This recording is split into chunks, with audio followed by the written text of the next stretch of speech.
Hello everyone, my name is Z. Welcome to ZiPositivity, and today we will be talking about some tips and tricks on how to be more positive. First of all, the first category is to get physical, and by that I mean drinking water. Drinking water keeps you hydrated, which keeps you looking and feeling good. Next would be getting a lot of sleep.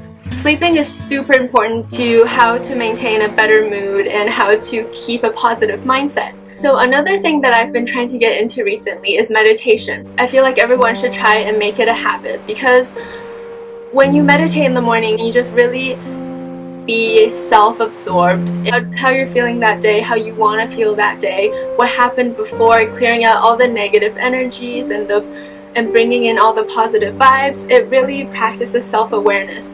But here is a tip: do not do it in bed, because I'm always trying this, but if I wake up and I try to meditate in bed, then I always end up falling asleep, and I actually end up falling into a deeper sleep. So try to do it in a place where there's fresh air. If you're outside, maybe just put in your headphones and just kind of spend that 5 to 10 minutes to really soak in everything around you. This one might not be something that everyone points out a lot, but I think masturbating, yes, I said masturbating. So masturbating is actually a huge way of releasing endorphins, keeping yourself happy and calm, and it's proven that it actually reduces stress and makes you happier. People masturbate, other people masturbate too, and there's nothing to be ashamed of. So it's a great way to stay positive, it's a great way to release endorphins, and girl, you don't need nobody, or guy, you don't need nobody to really make yourself feel good. Now that we're done with some of the physical things, I'd like to talk about the mental things that you can do to stay positive inside your head. I truly believe that being positive is all about the mindset. So some of the things that I practice, or I try to train my mind to do every time I meet a negative situation, is to just empathize.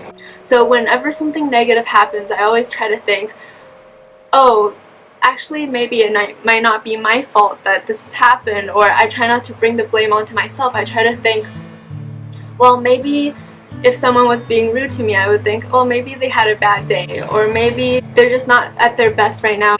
There's so much that you don't know about another person, and it's always so great when you can really empathize with them without knowing any of their circumstances. Whenever you meet something bad or negative, just try to think of it from another person's perspective. So for example, whenever I'm upset, I really like to take the time to just slow down and just look around me, look at all the flowers and the world. There's so much to the world than just my problems, and I really like to appreciate and be grateful that these things are happening around me. The butterflies are flying around me, the flowers are blooming around me. I like to take that time to get out of my own head and really be in the present and just look around and realize that sometimes you can have multiple bad days in a row, but the thing that turns it around is you. Because staying positive is something that you can do entirely by yourself. You don't need anyone else. It's just a special power that we have. It's really useful if you try to practice training your mind to see the positive in everything. And I know it might be hard at first, but trust me, you can do it with the little things. So if you liked this video and really enjoyed it, then please give it a big thumbs up and subscribe down below. As well, if you really enjoyed this video, then I highly encourage you to give it a share. This has been ZiPositivity, and you're watching Z.